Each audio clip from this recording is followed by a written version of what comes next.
all of us here, we are destined for greatness because our God is great. We have a great God. Ngayon, nasa sa iyo kung ikaw ay magpapatuloy o ikaw ay mag-i-stop na lang sa gitna.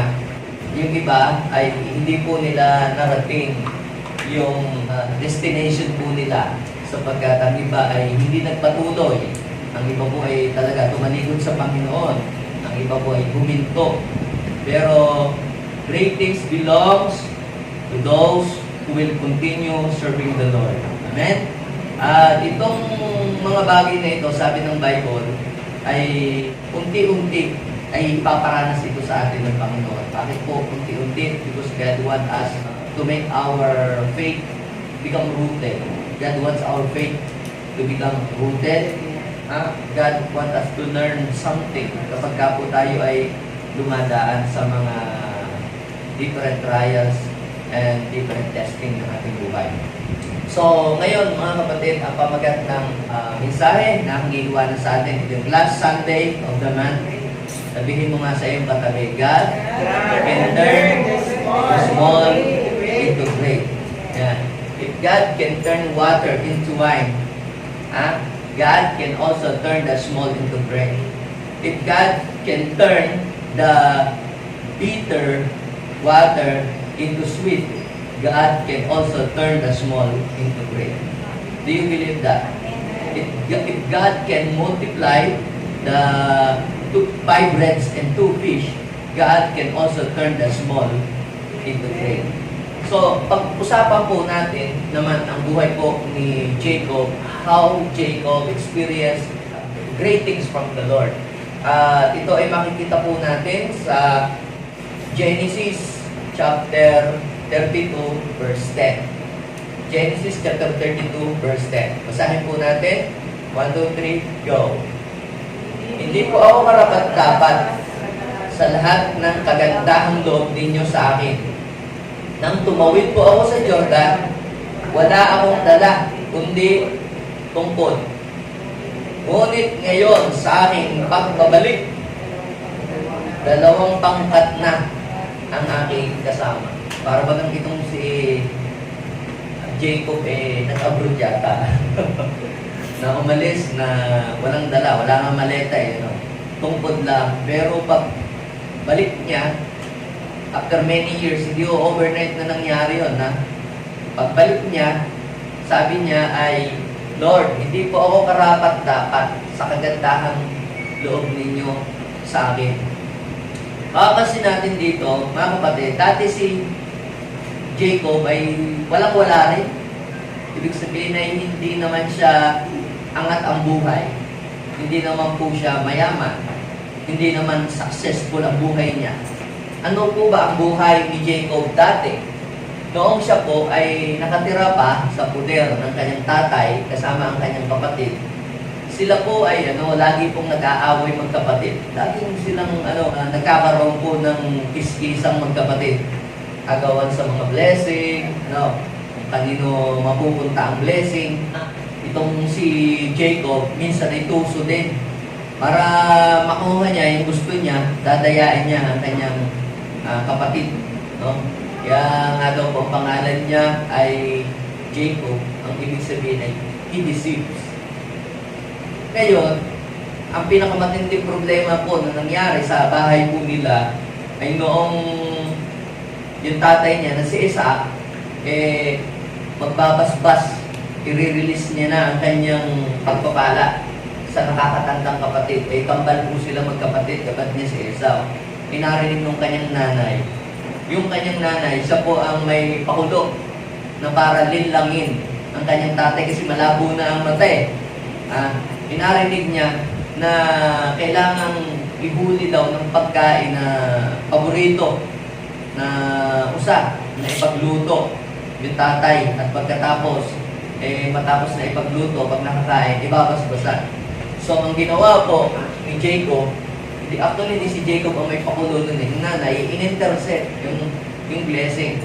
Dinaya yung tatay at pinasuot yung damit ni Esau para maging mabalahibo yung binalutan ng balat ng kambing yung braso, yan, at inisprehan ng pabango ni Esau, at para dayain yung tatay niya at mapasa kanya ang blessing. So, bakit ito ay nangyari? Sapagkat si Jacob, nung siya po ay nasa kanilang pupong bahay, hindi pa po niya kilala personally si God. Naniniwala siyang may Diyos ang kanyang tatay. Pero personally, si Jacob ay hindi pa po niya kilala personally si God.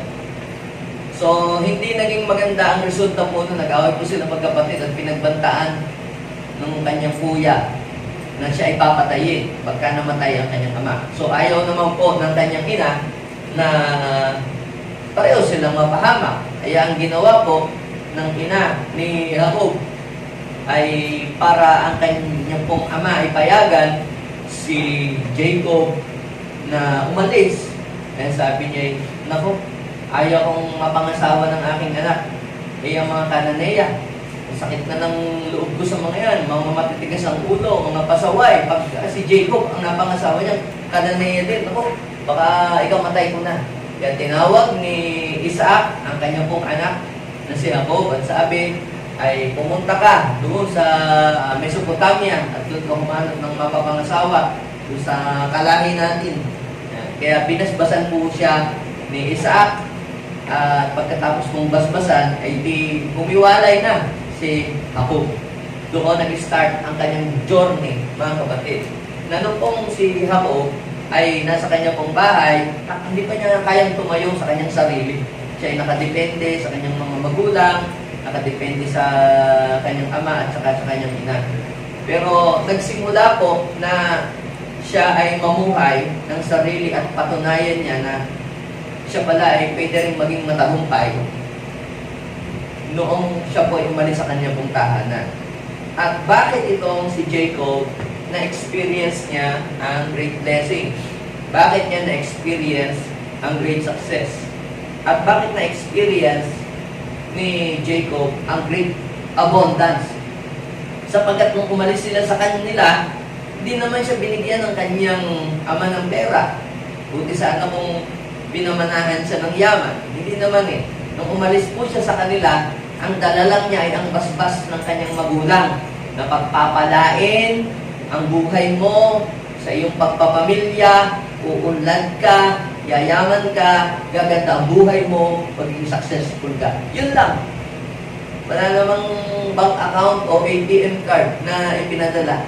Alam niyo po, mga kapatid, napaka-powerful pala ng bawat salita na ating binibigkas sa tao.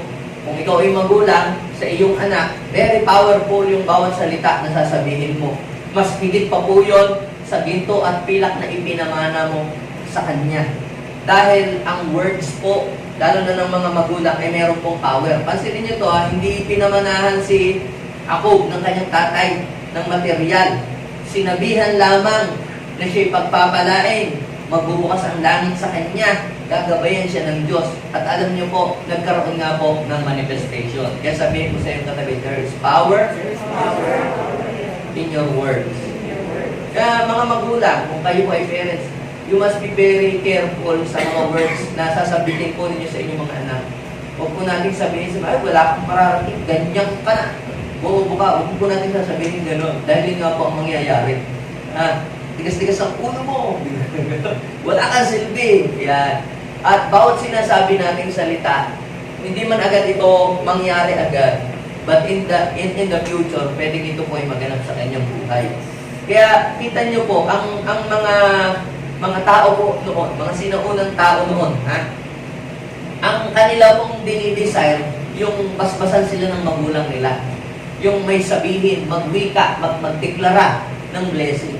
At yung blessing na yan is very powerful. Kaya kita niyo yung mga anak o mga magulang na nagsabi o maring nasabihan sila, ikaw ay maghihirap, gagapang ka sa lupang parang ahas. Kita niyo, yung mga tao, mga nasabihan ng ganong mga sumpa ay talagang nagsasuffer talaga ang buhay. Because life and death is in the power of our tongue. So, nag-start po ang journey with the Lord ni Jacob nang siya po ay umalis sa kanila. sometimes, bago ka pagpalain ng Diyos, bago ka i-bless ng Diyos ng bonggang-bongga, at talagang iparanas sa iyo ng Panginoon yung mga great blessing and great success, kailangan mo munang umalis sa iyong comfort zone. Yung bang hindi ka magdidepende kahit kanino, hindi ka magdidepende sa lakas talaga ng tao. Ikaw ay talaga magtitiwala ka sa Diyos. So, ako ay naniniwala na ang Diyos ay merong magandang plano kay Jacob. At yun, mga kapatid, ay gustong iparanas ng Panginoon kay Jacob doon sa paraan na hindi sa gawa ng ibang tao, kundi mismo sa tulong ng Diyos. Kaya, pag naalaw minsan ng Panginoon, tayo ay magkakaroon ng mga problema, makaka-encounter tayo ng mga difficulties, para aalis tayo sa ating comfort zone. At umalis po si Jacob sa kanila, talaga walang dala. Ang dala lang siguro ay tungkol. At saka siguro yung bag. At saka meron din siyang dalang oil. May mga naglalakbay kasi nun, lagi silang may dalang tungkol. Ang purpose po ng tungkol ay maraming purpose. Siyempre, pag-aakit sila sa bundok, para meron silang kakapitan. Pangalawa, yung mga mababangis na hayop na makakasalubong nila, pangpalo din yun. At saka yung pong oil, lagi po silang, meron pong dala-dala po silang oil. Ngayon po, itong si Jacob, siya po ay napapunta po sa Bethel. Yung Bethel, ang pangalan niya po ay Luz. Luz ang tawag. Hindi po Luz Pineda. No? Luz po talaga yung place na iyon. Yung pangalan na Nanay Luz nasa Bible. So sa verse 12, nung umalis po siya, inabot po siya ng daan sa gabi. Ng gabi sa daan. Yan. Tapos, siya po ay napagod at nagpahinga. At meron po siyang isang bato doon na malaki na ginawa po niyang unan. At habang po siya ay natutulog, nakita niya po nung gabi ang isang hagdanan, stairway to heaven. Nakakita siya ng hagdanan na hanggang doon po sa langit. At yun daw pong mga angel ng Panginoon ay akyat baba. Nakita niyo po yung mga angel na manhik manaog. Imagine niyo po, bukas ang langit. Siya ay natutulog, nakita niya bukas ang langit. Yung mga anghel ay umaakyat, bumababa. Imagine niyo, pagka ang anghel ng Diyos umaakyat at saka bumababa. Isa lang ibig sabihin nun, you are highly favored. Yung mga angel, kapag meron kang request, dadalahin ng doon sa langit. At pagka merong gustong ibigay sa iyo ang Lord, bababa yung anghel at ibibigay sa iyo. So nakita niya na bukas ang langit. At pagkatapos nagsalita po ang Panginoon sa verse 30, nagpakilala si Lord kay Jacob na siya po ang Diyos ni Abraham, ni Isaac, yung Diyos ng kanyang lolo, at saka yung Diyos ng kanyang tatay na si Isaac. At sabi ng Lord sa kanya, ang lupain ito na hinihigaan mo ay ibibigay ko sa iyo at sa iyong mga lahi, sa iyong lahi. So sabi ng Panginoon, gagabayan kita, darami kayo na parang alikabok. Sabi, lalaganap kayo sa apat na sulok ng daigdig. Ang iyong lahi ay pagpapalain ko. At magiging daw po silang isang malaking bansa. So yung sinasabi ng Lord kay Jacob ay kaparehas din ng pangako ng Diyos sa kanyang lolong Abraham. Ano ba ang pangako ng Panginoon kay Abraham? Noong si Abraham ay maliit pa lang, hindi pa kasi nung masyadong bless ang kanyang buhay. Wala pang anak. Wala pa rin masyadong yaman. Hindi pa successful. Pinangakuan din ng Diyos sa Abraham. Ano ba pangako ng Panginoon kay Abraham? Basahin niyo yung Genesis chapter 12 verse 2. I will make you into a great nation. Imagine niyo, sinasabi ng Lord kay Abraham, I will make you into a great nation. Pero that time, si Abraham po ay wala pong anak. Tapos ang kanya pong asawa ay baog. Tapos sinasabi ng Panginoon, ikaw ay magiging isang bansa. Anong ibig sabihin nun? Napaka-imposible. Pero sabi ng Panginoon, I will make you into a great nation. Anong ibig sabihin? Sa Panginoon, yung imposible sa atin ay posible sa Kanya. Amen. yung mahirap sa atin na mangyari ay madali para sa Kanya. Ang sabi ng Lord, I will bless you. I will bless you. I will make your name great and you will be a blessing. So may purpose. Bakit? Gagawin daw ng Panginoon siyang great. At bakit siya i-bless? At bakit siya gagawin ng Panginoong kilala? Gagawin tanyag, magiging isang sikat. Sabi ng Panginoon, I will make your name great. Kaya kahit saan siya pumunta, walang tao nung panahon niya na hindi nakakakilala sa Kanya. Kilalang kilala siya pagdating sa pananampalataya sa Diyos. And sabi ng Panginoon, I will make your name great. Bakit? May purpose si Lord. Why God will bring you into a place of greatness? Why God will bless you greatly? Why God will give you a great success? Ano yun? Para ikaw ay magliwaliw? May purpose ang Panginoon. Para ano? So that you will become a blessing to other people. Sino dito ang gusto niyong maging blessing sa ibang mga tao? Hindi lang para sa sarili niya. Kaya nais niyang umunlad, gumanda ang kanyang buhay, mabless ang kanyang buhay, ay dahil gusto din niyang maging blessing sa ibang tao. Sino dito gusto niyang maging blessing din sa ibang tao? Yan! Kaya sabihin mo sa iyong katabi siya, malapit-lapit ka na. Yung mga taong gustong maging blessing sa iba, yan yung mga ginagawa ng Panginoong mga great men and women.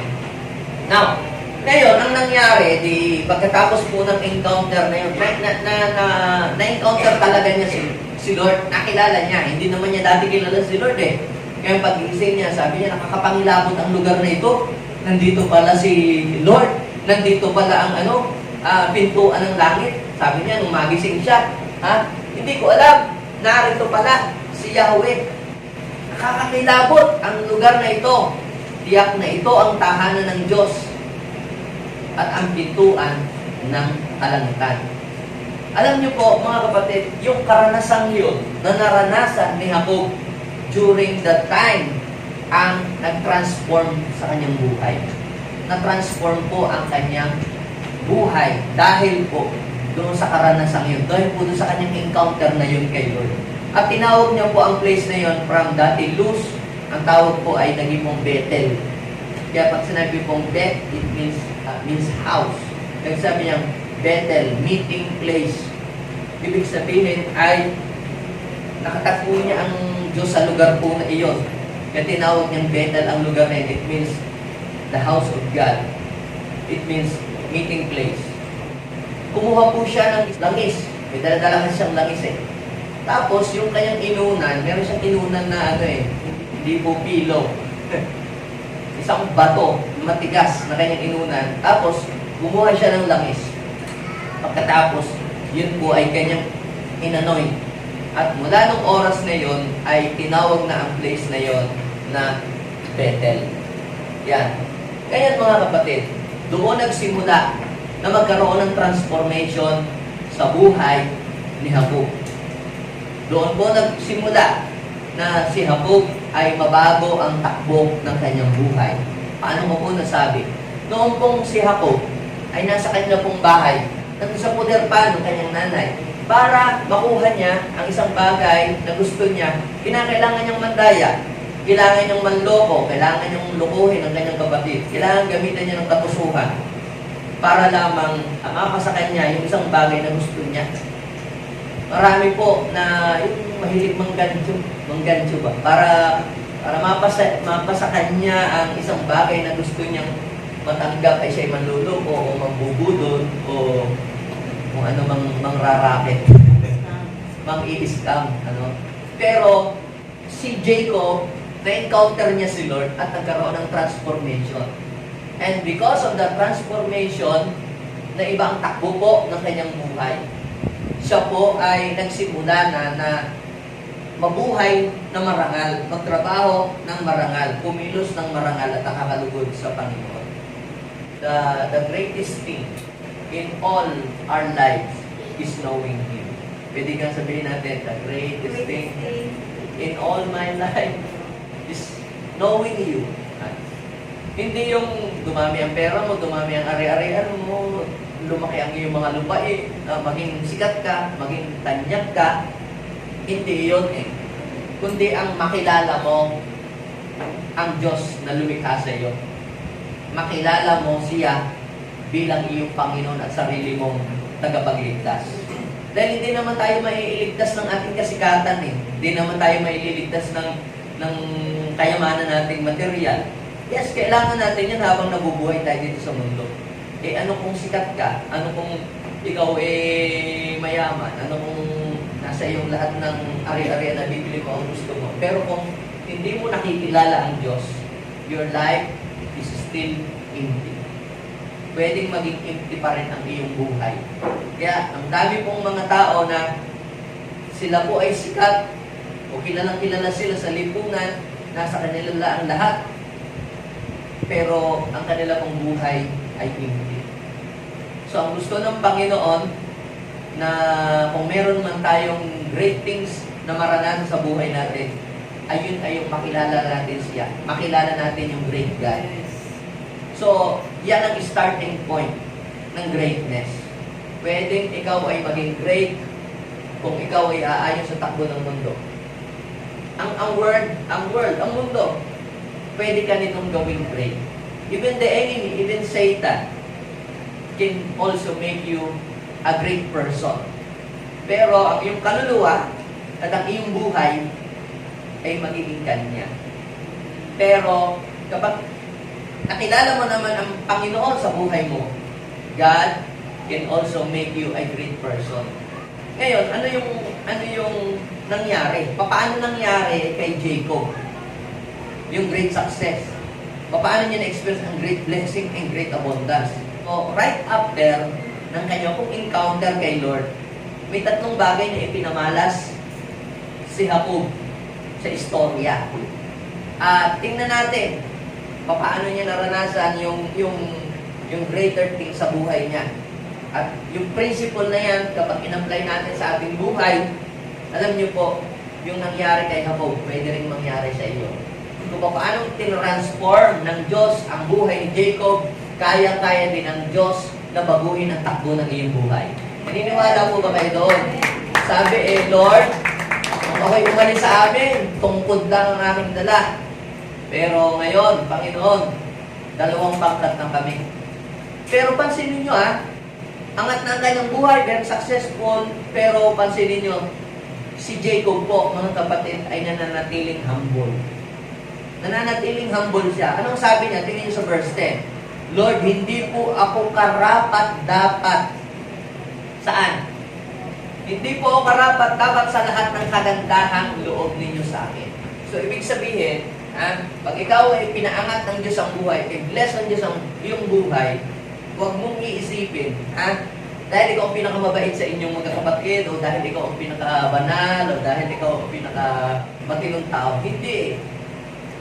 Sabi ng Lord, di ba, sa Deuteronomy chapter 8, verse 17, at saka 18, kapag kayo ay sumagana na, umunlad ang buhay, huwag niyong iisipin, o huwag sasagi sa inyong isip, huwag niyong aakalain na yun ay dahil kayo magaling.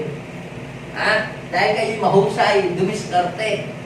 Ang sabi sa verse 18, for it is He who gives you power to get wealth. So, ngayon, ano yung tatlong bagay na ipinakita dito ni Jacob? At pag-usapan natin how to experience great things from God. So, number 1, ito. Gusto niyo po ba talagang makaranas ng great blessing? Amen. Great abundance. Gusto ba natin yan? Masama ba yun? Pinangako ng Diyos sa Bible Pinangako ng Diyos kay Abraham. So, ngayon, nasa sa iyo na. Kung ayaw mo, ito'y para lamang doon sa may gusto. Itong sinasabi ko ay para lamang doon sa gusto. Ng great blessing, great success, and great abundance sa buhay nila. So, anong ginawa ni Jacob? Number 1, ito. Have a vow to God. Have a vow to God. Noong pumagising si Jacob, kinuha niya yung inunan niyang bato at inanoy. Inahira ng langis. Kasi may pangako ang Lord sa kanya. Ano ba pangako ng Lord? Pagpapalain kita, uunlad ka, tatanan yung lahi, Itong lupang ito, ibibigay ko ito sa iyo. Sabi ng Lord, mabibilas ang buhay mo. Paano nag-respond si Jacob doon sa promise ni God na yun?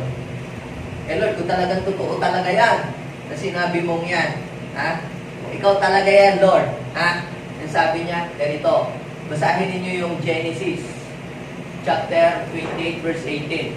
Maagang gumising si Jacob ng umagang iyon. Kinuha niya ang inunang bato at itinayo niya ito bilang isang alaala. Binuhusan niya ito ng langis at itinalaga sa Diyos. Anong sabi niya?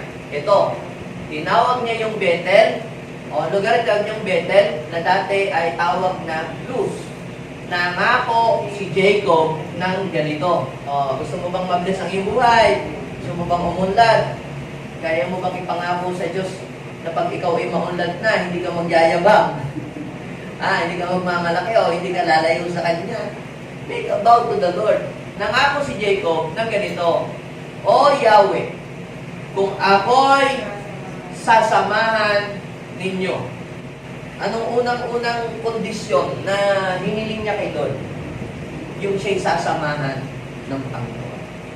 Bakit napakahalaga sa buhay na ito na tayo ay samahan ng Diyos? Mahalaga ba sa buhay na ito na samahan tayo ng Diyos?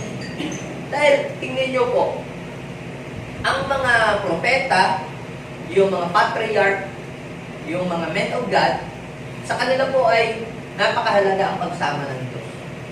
Di ba din ang iwanan sila ng mga kaibigan nila, kamag-anak nila, kakilala nila, huwag lang silang iwanan ng Diyos.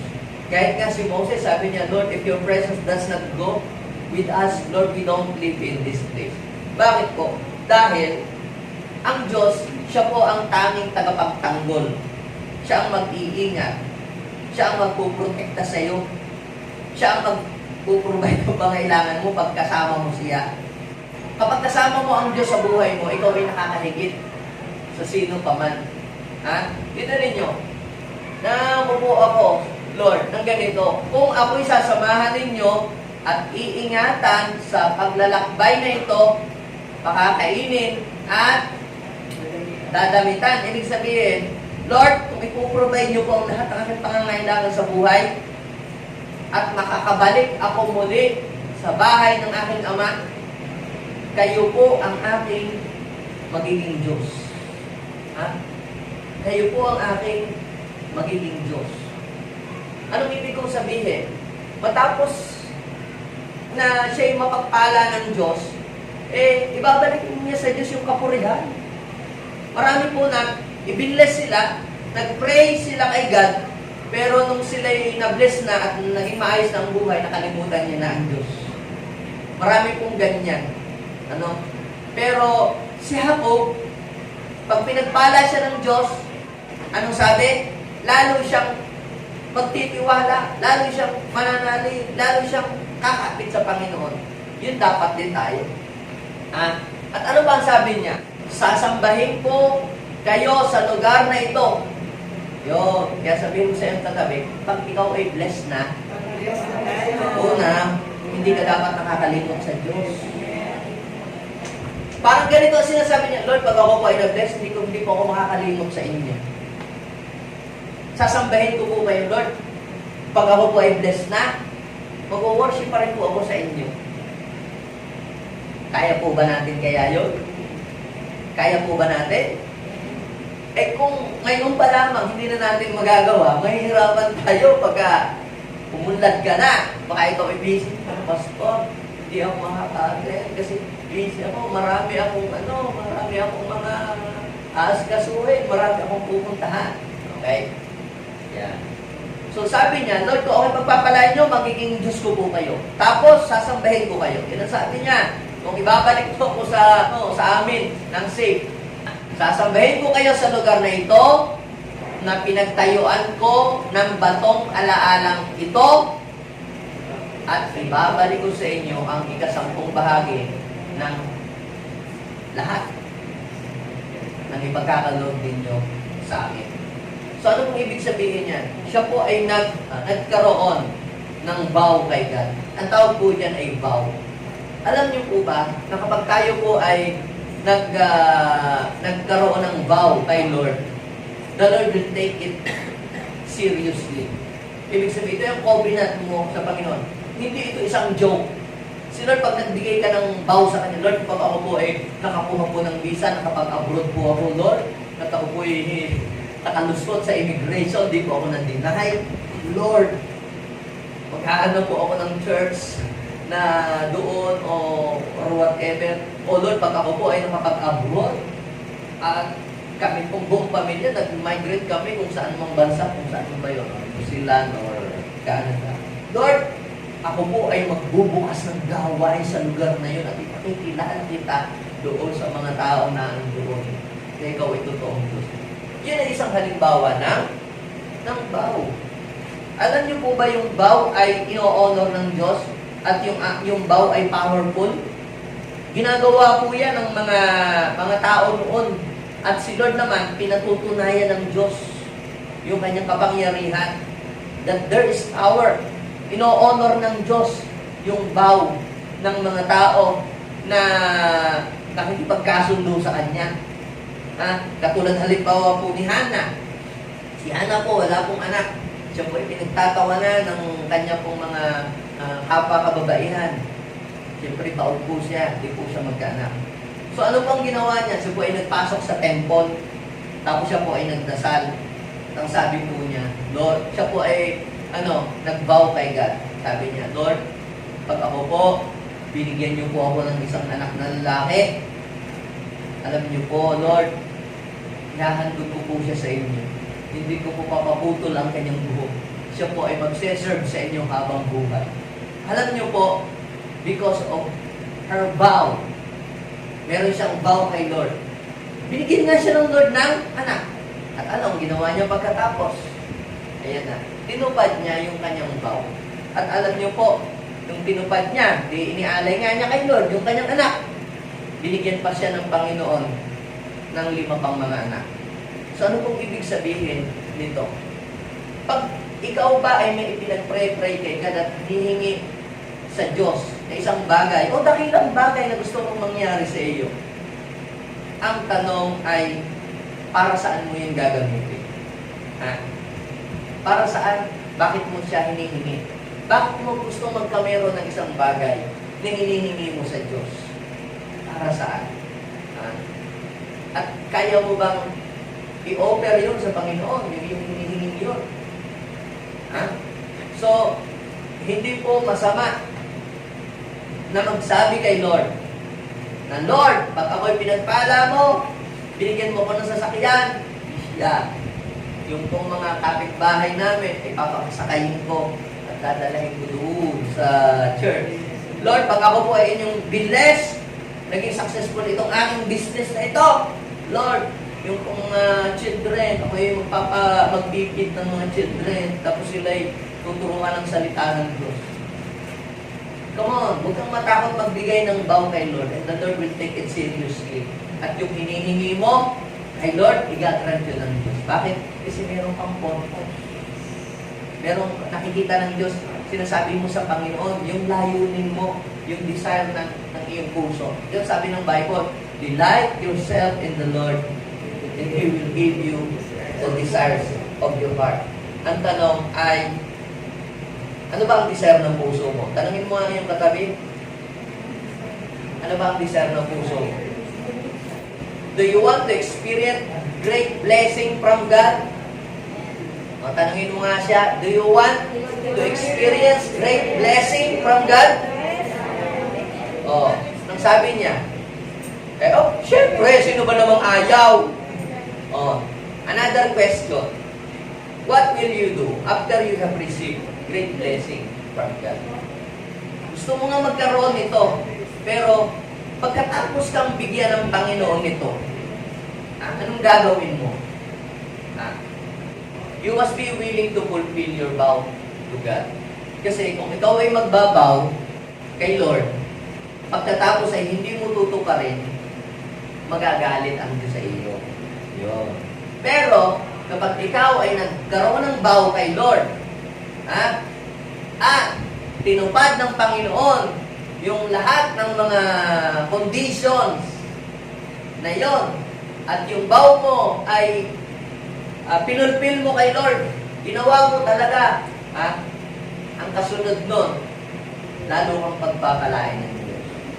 Kung paano lalong binigyan ng Diyos ng pagpapala si Hana, lalong pinadami pa ang anak. Kung paano si Jacob, lalong ibinles ng Diyos nung pinulpil niya yung vow niya kay Lord, lalo siyang ibinles.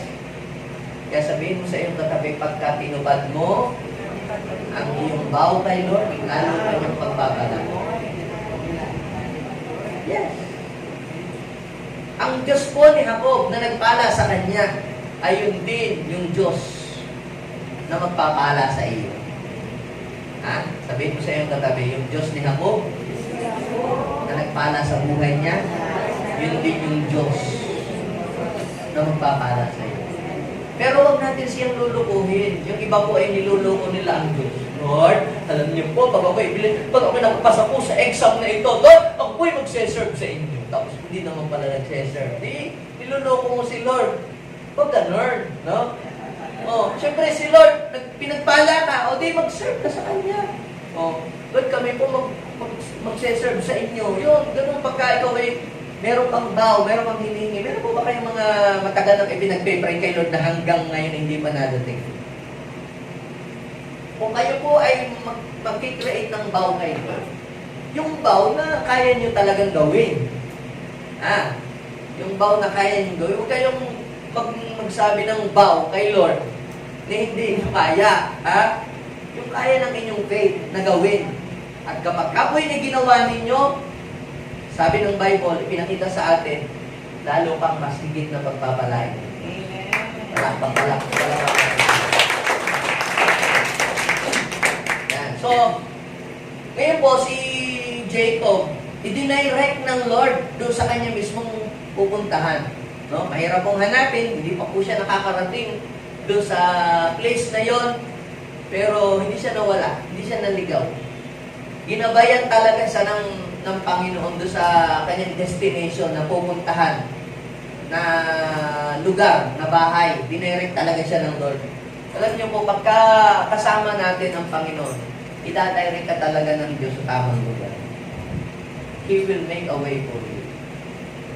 Tingnan ninyo po, pagka po kayo ginagabayan ng Diyos, i-connect niya kayo sa mga tamang tao, di ba? Na mahirap hanapin, bigla na lang ang gagawin ng Lord, itadirect kayo sa mga tao niyo. Minsan, yung mga tao, itadirect sa inyo yung mga taong naghahanap ng gustong i-bless. Itadirect ka ng Diyos doon sa mga taong yun. Yes. So makikita natin yung paggabay ng Lord. Pagkasama natin ang Panginoon, yung mga bagay na mahirap ay magiging madali para sa atin. Now, ano ang nangyari? So, nakarating na po si Jacob sa bahay nung kanyang uncle. At siya po ay nagtrabaho siya. Nagkaroon po siya ng naiibig sa lugar na yon. Pero, kinakailangan mo niyang magtrabaho bago siya mag-asawa. Ayun ang magandang halimbawa kay Jacob. Bago po siya nag-asawa, nagtrabaho muna po siya. So, ngayon, nung po siya ay nagtratrabaho sa kumpanya ni Laban ang pangalan nung kanyang magiging biyenan. Ang trabaho po niya ay mag-aalaga po siya ng mga kambing, mga tupa, mga kamelyo, yan. Yun po ang kanyang trabaho. Siya po ay empleyado doon. Ngayon, paano niya i-demonstrate? Paano niya ipinakita yung buhay na binago ng Diyos? Dati nung nasa kanila, siya, para ma-bless siya, mandadaya, mangluloko. Lulukuhin yung tatay niya, lulukuhin niya yung kapatid niya. Pero nung siya po ay ma-encounter niya si Lord, nabago na po ang kanyang estilo. Nabago na yung style. Pati yung kanyang mga kilos niya. At nung po siya ay nagtratrabaho na, alam niyo po, ipinakita po ni Jacob yung pamumuhay ng isang taong mayroong tamang relasyon sa Diyos. Nung ginawa niya, siya po ay nagtrabaho po ng ayos. Nagtrabaho siya ng marangal. Pangalawa, nakita po dito, si Jacob po, siya po ay naging faithful sa ipinagkatiwala sa kanyang trabaho. If you want to experience the great things that Jacob had experienced, una, have I bow to God. Pangalawa, ito, be faithful to the work that is entrusted to you. Marami pong mga gawain o trabaho na ipinagkakatiwala sa atin. Pwedeng yan ay gawain sa bahay. Pwedeng yan ay gawain sa school ninyo. Pwedeng yan ay gawain sa trabaho mo o sa opisina mo. Pero paano ka nagpe-perform sa trabaho na ipinagkatiwala sa iyo? O maaaring yung trabaho yan o work yan ay sa church, sa ministry. Alam niyo po ba mga kapatid na ang number one audience natin sa lahat ng ginagawa natin ay hindi yung boss natin, hindi yung teacher natin, hindi yung nanay, tatay natin, hindi yung pastor natin. Kung sa church tayo nag-work, alam niyo po ba kung sino number one na nakatingin sa atin? Ang Diyos na hindi natin nakikita. Siya ay nakabantay sa atin. Paano nag-perform si Jacob sa kanyang trabaho? So, Jacob was a diligent servant. So si Jacob po, sa mahabang panahon ng kanyang pagtatrabaho, umunlad ang buhay niya. At siya po ay nagpaalam na at gusto na niyang umuwi sa kanila kasi namimiss na niya ang kanyang pamilya. Kinausap na niya ang may-ari ng kumpanya na kung po pwede, siya ay magretiro na dahil tapos na ang kanyang kontrata. Dahil nakapagtrabaho na siya ng 14 na taon para doon sa kanyang napangasawa. Pero ang sabi ni Laban, trabaho ka pa, ano bang gusto mong iupa ko sa iyo? Ano bang gusto mong sweldo ko sa iyo? At sinabi ni Jacob kung paano po siya nagtrabaho kay Laban. Ang sinabi niya, basahin ninyo po kung paano siya nagtrabaho. Jacob was a diligent servant. Genesis 30 verse 29 and 30. Basahin natin. Sumagot si Jacob, alam naman ninyo kung paano ako naglingkod sa inyo at kung paano dumami ang inyong mga kawat sa aking pangangasiwa. Ang kaunti ninyong kabuhayan, bago ako dumating, ay maulad na ngayon, sapagkat pinagpala kayo ni Yahweh dahil sa akin. Kaya sabi niya, kaya ngayon, iuukol ko naman ngayon ang aking panahon sa aking sambahayan. So, ibig sabihin, talagang halos napabayaan na yung pamilya niya dahil sa sipagan niya doon sa trabaho niya. Very dedicated siya sa trabaho. Pero, anong itinuturo dito sa atin ni Jacob? Na kung may time ka sa iyong trabaho, dapat ay magkaroon ka rin ng mag-uukol ka din ng panahon sa iyong pamilya. Huwag naman puro trabaho. Huwag naman puro na lamang negosyo ang iyong gagawin habang panahon sa buong buhay mo.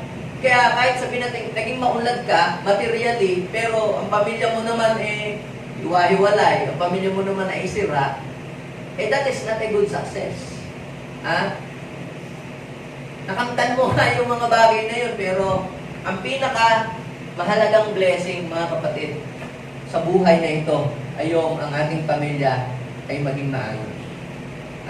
Hindi yung material, kundi yung ating pamilya ay naging maayos ang relasyon. Kaya sabi niya, sa sobrang sipag ni Jacob, meron siyang nakaligtaan na kailangan niyang, ang kanyang pamilya din, kailangan niyang ayusin, kailangan niyang pangalagaan, at kailangan din naman niyang asikasuhin. So, makikita natin dito, Jacob was a diligent servant. Genesis 31 verse 40. Paano siya nagtrabaho? Talagang hard work. Kaya pala siya umunlad. Kaya umunlad pala ang buhay ni Jacob kasi talaga siya ay masipag. Tignan nyo, mahabang panahon akong nagtiis ng matinding init ng araw at lamig ng gabi. Kulang na kulang ako sa tulog. Talo pa ang nagko-call center. Yung lamig hong yan, hindi yan yung aircon, ang lamig ng aircon, kundi yung lamig doon sa kaparangan. Imagine niyo po, hardworking itong mama na ito. Pag ikaw ay mayroong empleyado o may katulong o kasambahay na ganyan kasipag, ay nako, ay napakapalad mo. Ikaw ay pinagpalang kumpanya pagka meron kang ganyang empleyado na talagang very dedicated pagdating sa kanyang trabaho. Siya po ay hardworking person. At alam niyo po, yung kanyang kasipagan ay nagbunga po ito ng tagumpay. Kaya sabihin mo sa iyong katabi, maaaring ikaw nagtatrabaho ngayon, huwag kang magsasawa. Mag-aani ka rin. Amen? You will eat the fruit of your labor. Jacob was a faithful servant. Sa Genesis 31:38, basahin natin. 20 taon tayong nagkasama. Imagine, 20 years pala siyang nagtrabaho sa company. Dapat siya meron ng award. Loyalty award. Dahil siya daw po'y 20 taon na nagtatrabaho doon. Sabi doon, patuloy na dumami ang inyong mga tupa at kambing. Papansin natin ito, siya ay faithful doon sa kanyang trabaho. At ni isang tupang barako sa kawan ninyo ay hindi ko kinakaldereta. Hindi ko kinakain. Grabe, Kayo po ba ay merong tagapagbantay sa tindahan na pagkatapos kayo wala, kinain yung mga chocolate, kinain yung mga candy, Pag kami kayo yung tagapagbantay, lugi namin yung tindahan. Pagka ganun kayo, tagabantay ng tindahan ng prutas, pinagkakain yung saging. Tapos yung hinahanap ninyo, sasabihin nyo, baka may unggoy na pumunta dito. O kaya ikaw ay nagtatrabaho sa opisina, tapos wala yung iyong boss, nawala yung mga refrigerator, nawala yung mga aircon, tapos nung tinanong ka, sabihin mo, hindi ko po alam, baka na-misplace nyo lang. Si Jacob po, mga kapatid, sabi, nung siya po ay pinagbabantay ng mga kambing, ng mga alaga ni Laban, 20 taon daw po siya nagtrabaho, pero sabi, hindi daw niya po pinag-interesan ang alin. Yung mga kambing, hindi niya inulam, hindi niya kinakay.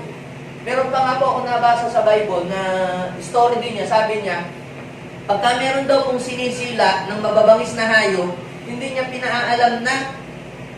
Siya na parang inaabunuhan na niya. Siya na yung pinapalitan na niya. Mapapansin natin, parang itong si Jacob, sa kanyang ginagawang yun, parang napakaano naman. Dapat i-reimburse lahat ng mga mga kung nasira, mga sinira ng mga lobo. Pero siya, ang ginagawa niya, pinapalitan na lamang niya. Kaya naman po pala itong si Jacob ay pinagpala ng Diyos dahil sa kanyang katapatan. Maaaring doon sa ginagawa mo, hindi ka nare-recognize sa katapatan na ginagawa mo. Hindi ka nare-recognize sa mga maliliit na effort na ginagawa mo, pero nais ko sabihin siya, nakatingin ang Diyos. Pagdating ng araw, siya ang magpapala. Kasi, bagamat, alam niyo kung tatanungin, napakapalad ni Laban na wala na siyang puproblemahin pagdating sa kanyang, empleyado nito. Pero dinadaya niya yung kanyang, dinadaya niya si Jacob. Pero kahit si Jacob ay dinadaya ng kanyang boss, ng kanyang amo, pagdating sa partihan at pagdating sa pagsweldo. Pero dahil kasama ni Jacob ang Lord, hindi hinahayaan ng Lord na si Jacob ay maging argabyado siya. May pabor pa din ang Diyos sa kanya. Bakit? Kasi sasabihin ng kanyang amo, ngayon, ang upa ko sa iyo ay mga kambing na puti. This year, mga kambing na puti. Ang hirap kayang umanak ng kambing ng puti. Basta yung purong puti. Sinasabi yun para, paano kung itim lahat ang anak, di wala siyang sweldo. Pero, yun po ay pangluloko na sa kanya. Pero alam niyo po ang ginagawa ng Lord pag sinasabi ng kanyang boss na ang iuupa sa iyo ay putik. Nanganganak nga lahat po ng mga maraming putik. Ay, dumadami ang putik. Iibahin na naman ang bayan. O, next month, brown naman.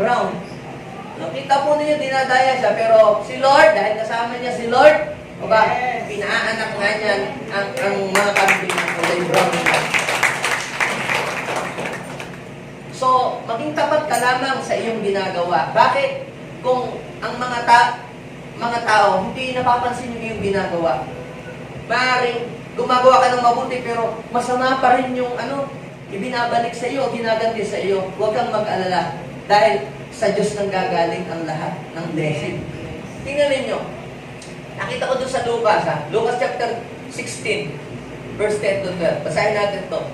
Ang mapagkatiwalaan sa maliit na bagay ay mapagkakatiwalaan din sa malaking bagay. So, mapapansin natin dito, kaya si Jacob ay pinagkatiwalaan ng Diyos ng malaking bagay sapagkat siya ng pagkatiwalaan sa maliit na bagay.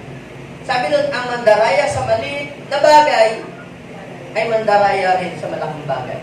So, dati, sa bahay nila, para siya ay magkaroon ng isang bagay na gusto niyang maging kanya, mangdadaya siya. Pero nung ma-encounter niya na si Lord, na bago na ang kanyang buhay, at siya po ay nagtrabaho ng marangal, at maayos at kalugod-lugod sa Diyos, at hindi na po siya nandadaya. Sabihin sa iyong katabi, hindi mo kinakailangang mandaya para ikaw ay magkaroon ng blessing. Ang kailangan mo lamang maging tapat ka sa Diyos. Tingnan ninyo, ha? Kaya kung hindi kayo mapagkatiwalaan sa mga kayamanan ng mundong ito, ito yung natural wealth, sino ang magtitiwala sa inyo ng tunay na kayamanan? Ito yung spiritual wealth. Ito yung mga gifts, anointing, power ng Lord. Tingnan niyo sa verse 12. Basahin natin. At kung hindi kayo mapagkatiwalaan ng kayamanan ng iba, di ba minsan, iyaan mo na yan, hindi naman yan atin. Di ba? Hayaan mo na lang yan. Hindi naman atin, hindi naman sa atin yan. Basta ang importante, sumusunod tayo kung sino sa katapusan. Pero sabi ng Lord, ito yun eh. Kung hindi kayo mapagkatiwalaan sa kayamanan ng iba, sino ang magbibigay ng talagang para sa iyo? Sabihin mo sa iyong katabi, meron palang nakaprepare na talagang para sa iyo. Pero para yung pinrepare ng Diyos na talagang para sa iyo ay mapa sa iyo, anong kailangan iyang gawin? Ha? Kailangan mo lang mapagkatiwalaan ka ng hindi para, ng hindi, kahit hindi iyo. At darating ang araw, ibibigay ng Diyos yung talagang para sa iyo. Kaya pala hindi ibinibigay minsan ng Diyos yung para sa atin. Tinetesting ka muna ng Diyos doon sa hindi iyo. Ha? Kunyari nagtrabaho ka, ano ba ang trabaho yung mga naniningil ng pera dyan sa, ano ba yun, yung mga nagmumotor, welding, di ba yung mga, hulug-hulugan, mga ganyan. Yung iba ginagastos, tinatakbo ang pera. Kaya, anong sabi ng Bible? Kung hindi ka mapagkatiwalaan, nang hindi yung pera ng kumpanya na ipinapahawak sa iyo, ay hindi mo mahanda ng ayos. Hindi ibibigay sa iyo ng Panginoon yung talagang para sa iyo. Tatanungin ko kayo, sino dito ang gusto niyang matanggap yung talagang para sa kanya? Amen! Magkaroon ng sariling kumpanya para sa kanya. Kaya sabihin mo sa iyong katabi, sa ngayon, wala pa yung para sa iyo, maging tapat ka doon sa hindi iyo. Darating ang araw, ibibigay ng Diyos yung para sa iyo. Si Jacob, mga kapatid, yes, yung kumpanyang yon, hindi kanya, kay Laban, pero itinuring niyang parang kanya. Pagka daw kung may kinakain ang mga hayop, hindi niya na nire-reimburse, siya na lang ang nagpapalit. Yung mga, hindi naman nakatingin, malalaman pa ba ni Laban yun? Ikalderitahin na lang natin yung isa. Maggawin natin, yung papaitan, saka sinampaluan. Pwede na yun. Hindi naman alam eh. Hindi naman alam. Ha? Pero mapapansin natin dito, hindi siya corrupt. Siya po ay honest. At dahil doon, na-experience niya ang great blessing from God. Now, ito po yung pangatlo na nakita ko, Do your job with excellence. Yan. So, marami po ng mga nagnanais, gusto lang umunlad, magtagumpay, umangat ang buhay, ma-promote, pero hindi naman nila pinagbubuti ang kanilang ginagawa. Pag sinabi po nating excellence, mga kapatid, ibig sabihin niyan ay you are doing something or doing your job more than what is required. Halimbawa, ikaw ay karpintero, kinuha kita para gumawa ng cabinet. Hindi lang dapat basta mo idinikit yung pinto. Alam, basta yan naiisara, okay na yan. Di ba? Ginagandahan mo, ginagalingan mo. Pag ikaw ay nagluto, hindi ka lang basta naglutong may lasa, no? Ginagawa mong masarap yung iyong luto.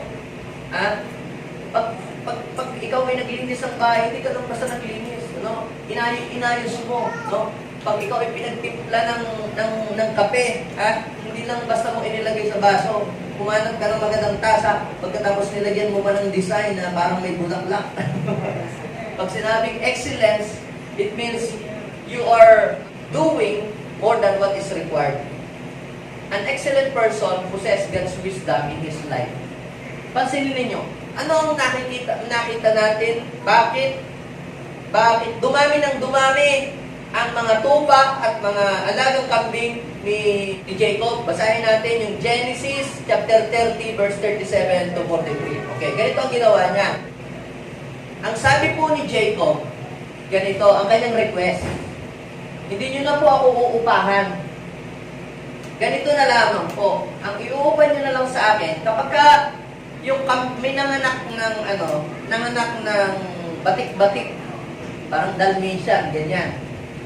Yung mga kambing, yun na lamang po ang upa nyo sa akin. Yun na lang po inyong iuupa. So, ngayon, sabi niya, at kung may makita kayo na puti, o brown, o itim, na mapahalo sa akin, tiyak, dinaya ko kayo.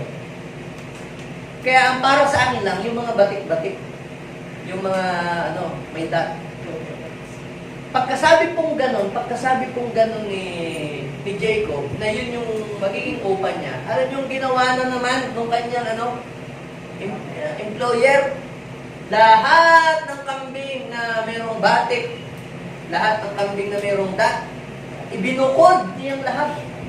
So, ang natira lang, kung hindi pure puti, pure brown, or black, walang mayroong So, ano ang ginawa niya? Ang ginawa niya, pumutol naman si Jacob ng sariwang sanga ng almendra at latano, at ang ginawa niya po, binalatan niya yung ibang mga parte para daw po magmukhang may batik-batik. Kumuha siya ng kahoy, tapos parang may drawing na may parang batik-batik.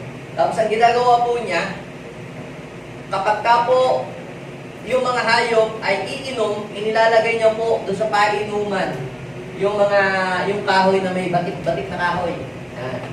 Tapos, kapag po naglilihi, yung mga kambing, napapaglilihan ng mga kambing, yung mga batik-batik na nakikita niyang mga sanga ng kahoy. At ginagawa lamang daw po niya yun kapag po ang mga nagliligawan ng mga kambing ay malulusog. At hindi niya ginagawa yon pagka hindi malulusog yung mga kambing na nagkaasawahan. At dahil daw po sa ginagawa niya yun, sabi ay lalo daw po siyang yumaman. Verse 43. Pansinin niyo lalong yumaman. Hindi lang siya basta nag-alaga. Nag-alaga siya ng mga kambing na mayroong excellence. So, si Jacob, mga kapatid, Jacob learned how to work harder and also smarter.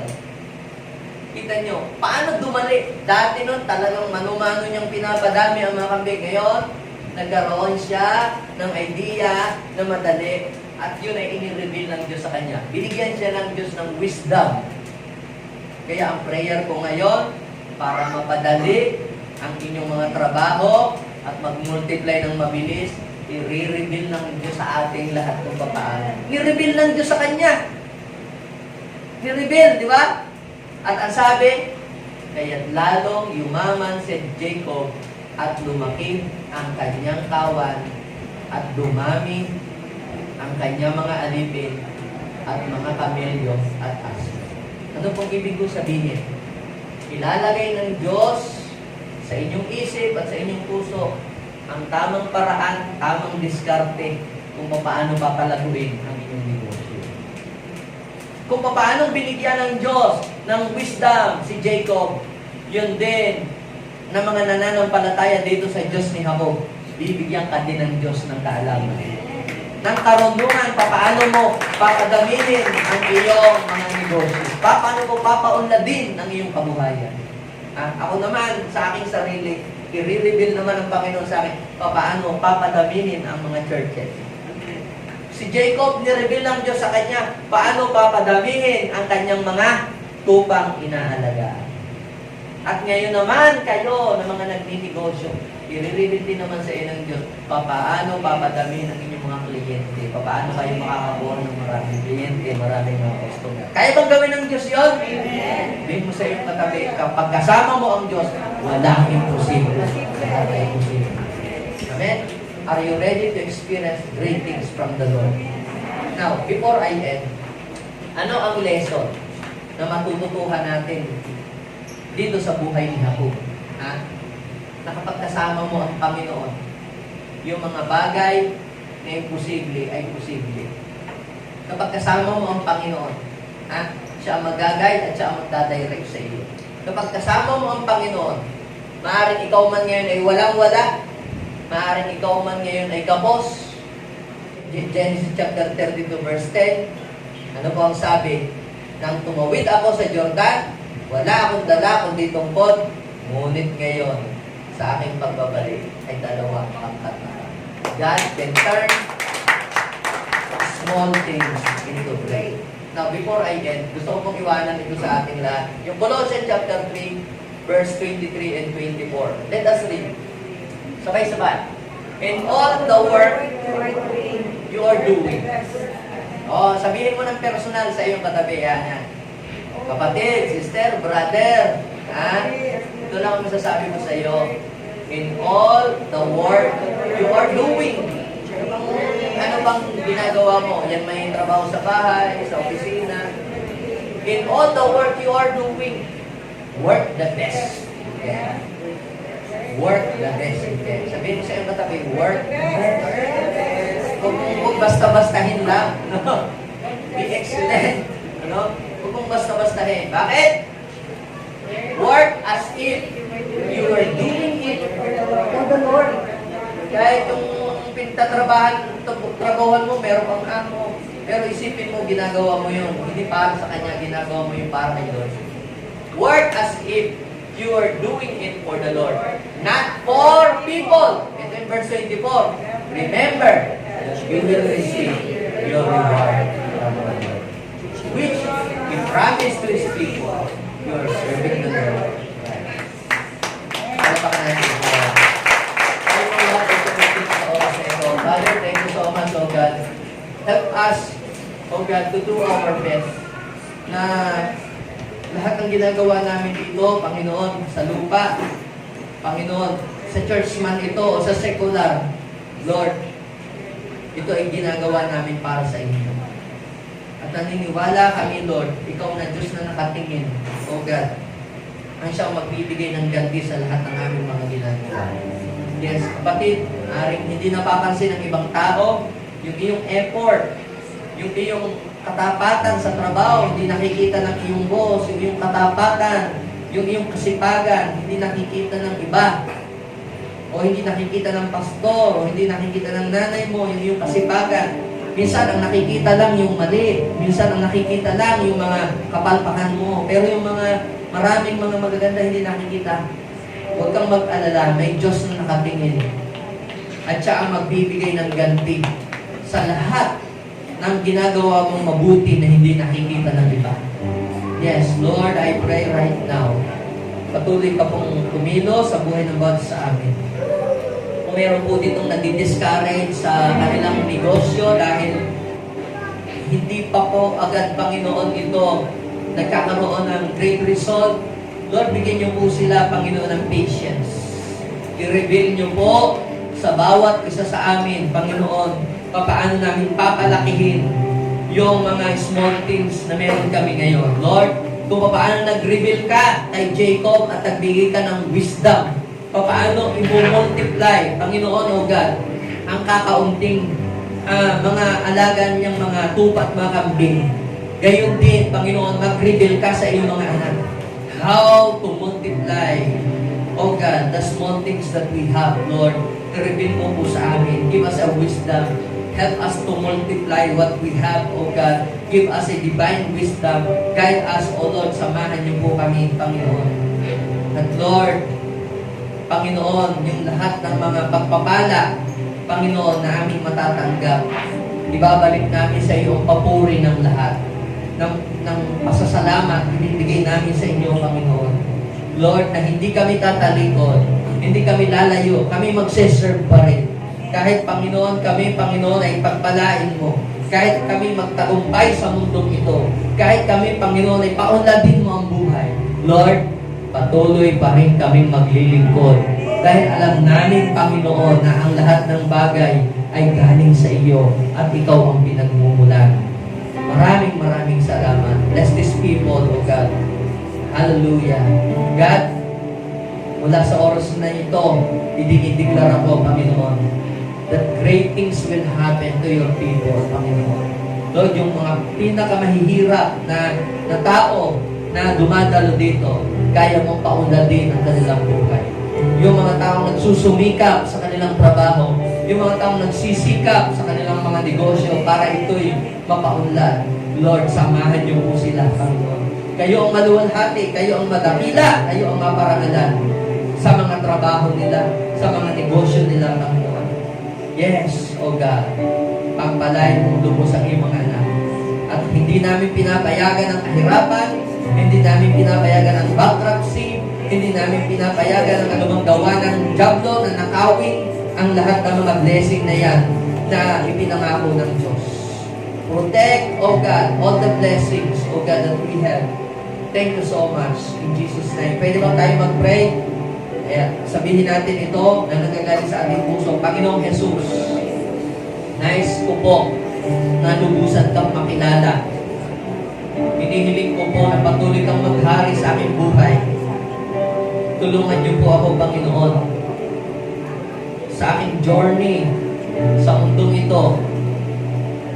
Ipagkaloob mo sa akin ang lahat ng bagay na aking hinihiling.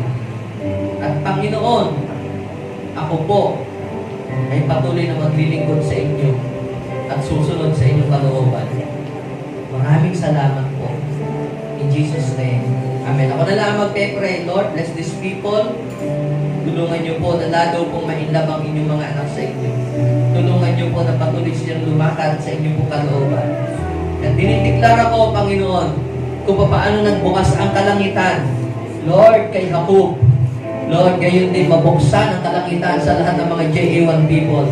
At ang mga anghel ng Diyos sa langit ay akyat at baba para i-deliver ang lahat ng kailangan ng inyong mga anak.